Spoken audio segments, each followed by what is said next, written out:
Questions and comments? Question commentaire, the Honourable Member for Steveston, Richmond East.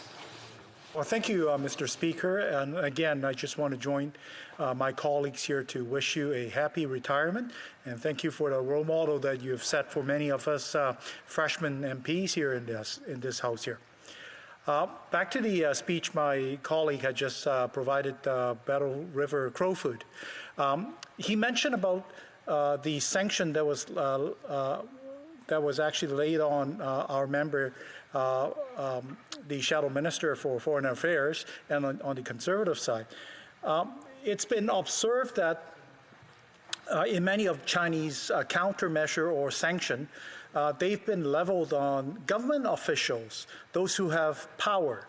And it is rather an exception that on this particular case, China has sanctioned an opposition shadow minister, as well as a parliamentary subcommittee, the entire subcommittee. I wonder if the member have some insight into why China would be doing that. Of course, nobody would actually know exactly why, but what would his thoughts be on that? Thanks.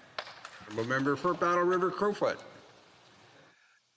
Thank you very much, Mr. Speaker, and I appreciate the question. And let me just take a brief moment to as well thank you for your service to this House as Deputy Speaker. It's been a pleasure getting to know you, and certainly the efforts and service to stewarding democratic discourse in this country are something that will be remembered. So thank you, Mr. Speaker.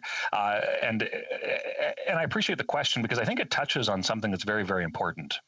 The fact that that the Shadow Minister of Foreign Affairs, an opposition member of Parliament, would be the one that's sanctioned, I think speaks to how absolutely effective in the leadership that Conservatives are demonstrating, not just in Canada, but around the world when it comes to standing up for Canadian principles at home and abroad.